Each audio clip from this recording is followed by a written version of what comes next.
Hello and welcome back to my channel AK buzz और आप देख रहे हैं मुंशी जी रपट लिख लो।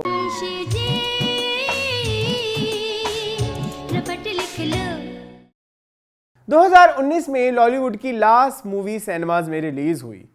उसके बाद 2 साल तक कोई फिल्म सिनेमा में नजर नहीं आई।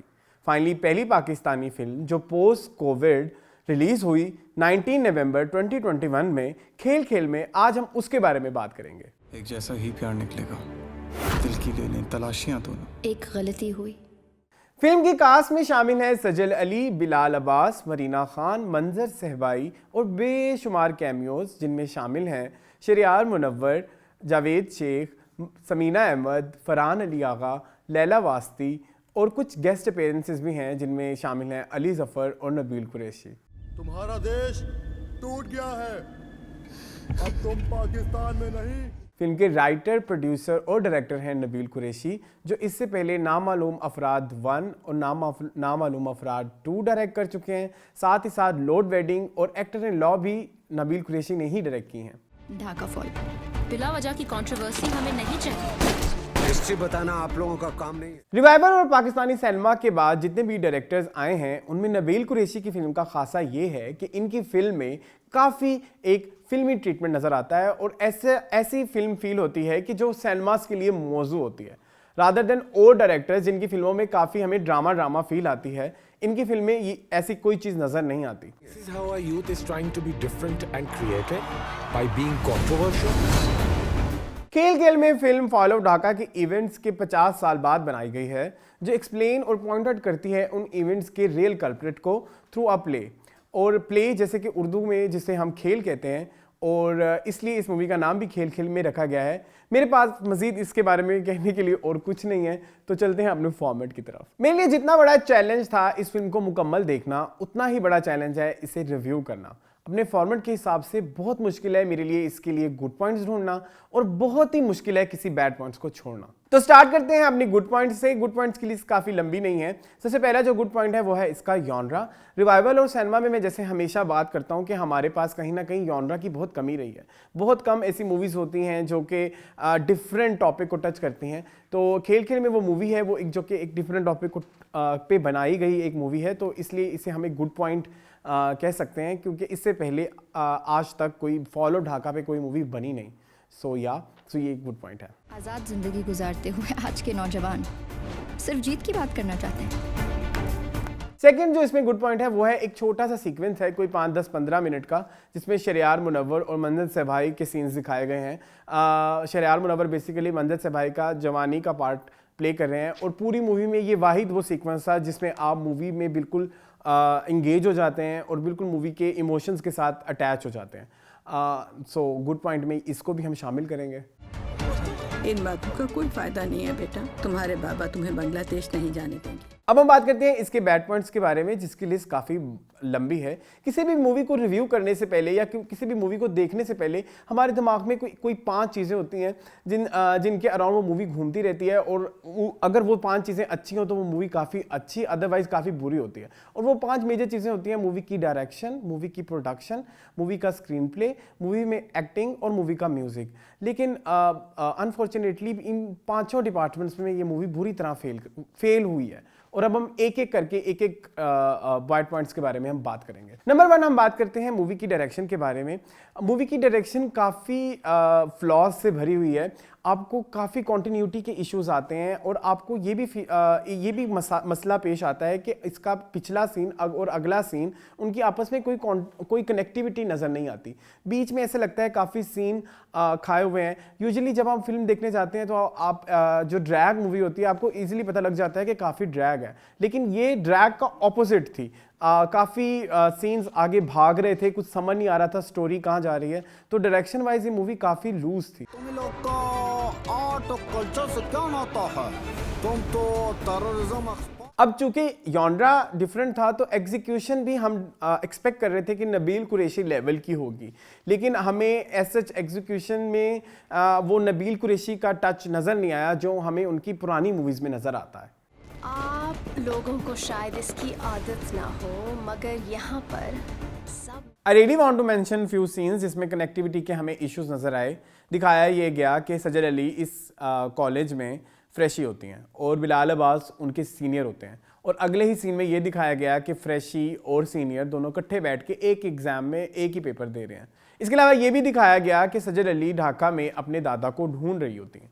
उनकी काफ़ी स्ट्रगल भी दिखाई गई, लेकिन कुछ ही सीन्स के बाद में पता लगता है कि सजल अली को पता नहीं कहाँ से अपने दादा मिल जाते हैं और फिर वो पूरी फिल्म के कास्ट को वहाँ लेके चली जाती हैं।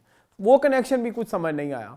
साथ ही साथ ये कनेक्शन भी समझ नहीं आया कि सजल अली बेसिकली एक फ्रेशी होती हैं और फ्रेशी होने के साथ साथ उन्हें ड्रामेटिक सोसाइटी का प्रेसिडेंट भी बना दिया जाता है।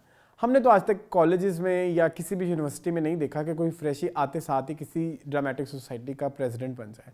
तो काफ़ी इलॉजिकल सीन्स और काफ़ी इलॉजिकल किस्म के कनेक्शन इस मूवी में बिल्ड किए गए हैं जो देखने वालों के लिए प्रॉब्लम्स क्रिएट कर सकते हैं। यार ये जो मिस पाकिस्तान है बिल्कुल हमारे मिस्टर इंडिया जैसी है।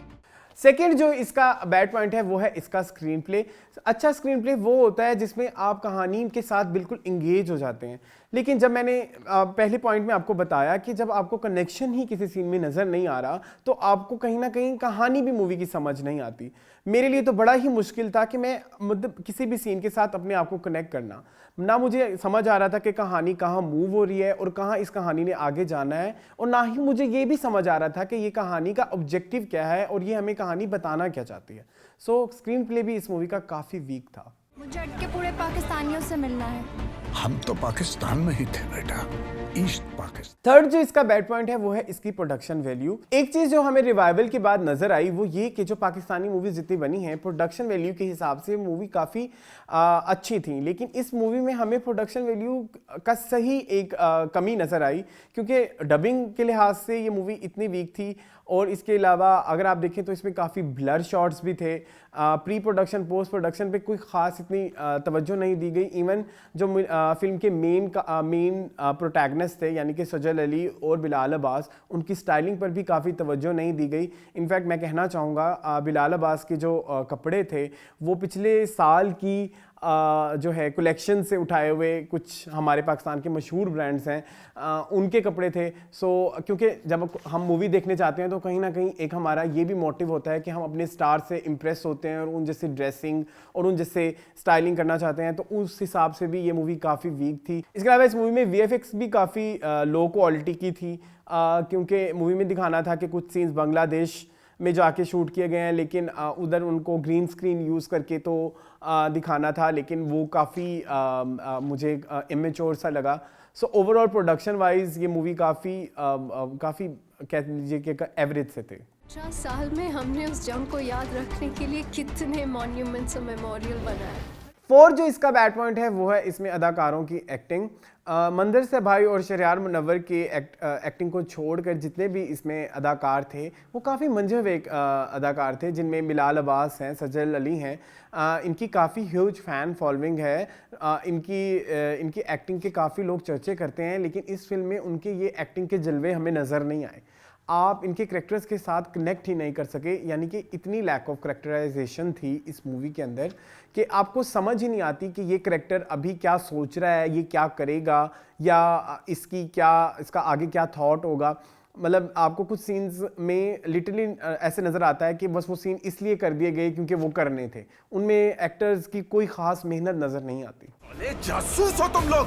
तुम कहाँ जाती हो सबसे चुप कर? It's not going to be an easy trip. Fifth जो पॉइंट है वो है म्यूज़िक, और म्यूज़िक से ही जुड़ा हुआ एक पॉइंट होता है कोरियोग्राफी।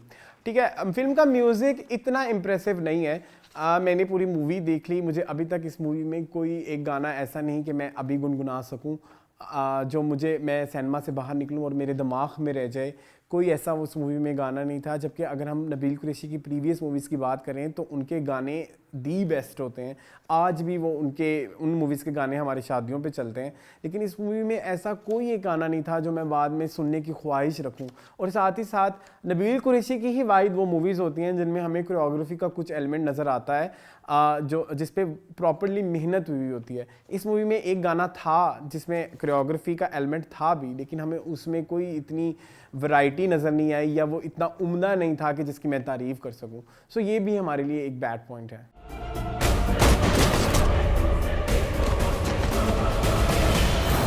सो ये था फिल्म खेल खेल में रिव्यू, जो कि हमें ऐसा रियलाइज़ हुआ है कि ये फिल्म भी खेल खेल में ही बनाई गई है और खेल खेल में ही सिनेमाज में आ गई, और खेल खेल में भी मुझे लगता है ये सिनेमा से उतर भी जाएगी, क्योंकि जिस तरह की वो फिल्म है मेरा नहीं ख्याल कि ये मूवी किसी को पसंद आने वाली है। एटलीस्ट मुझे तो पसंद नहीं आने वाली, पसंद नहीं आई। और इसके अलावा मैं ये कहना चाहूँगा कि ये मेरा काफ़ी पर्सनलाइज्ड किस्म का फीडबैक था। हो सकता है आपका मेरे फीडबैक से थोड़ा वेरी करे। अगर आपके पास कुछ पॉइंट्स हो तो आज आप हमें कमेंट सेक्शन में बता सकते हैं कि ये मूवी किस तरह से इम्प्रूव हो सकती थी, या कौन सा ऐसा पॉइंट है जो मैंने नहीं देखा और आपने देखा, या कौन सा ऐसा पॉइंट है जो मुझे बुरा लगा आपको अच्छा लगा। तो हम उस पर बात कर सकते हैं कमेंट सेक्शन के नीचे। और अगर हम इस मूवी को रेट करना चाहें तो मैं इस मूवी को ओवरऑल देना चाहूँगा 1.5 स्टार्स आउट ऑफ 5। बहुत ज़्यादा एक्सपेक्टेशंस थी इस मूवी से, क्योंकि ये पोस्ट कोविड पहली मूवी थी, लेकिन काफ़ी हद तक मेरी जो ये एक्सपेक्टेशंस हैं वो इस मूवी को देखने के बाद टूटी हैं। एटलीस्ट मुझे तो इस मूवी का कोई ऑब्जेक्टिव समझ नहीं आया। अगर आपको समझ आया तो प्लीज़ कमेंट सेक्शन में बताएं। ये था ओवरऑल हमारा रिव्यू। मज़ीद इस तरह की वीडियोस देखने के लिए हमारे चैनल को सब्सक्राइब करें। Thank you for watching this video. अल्लाह हाफ़िज़।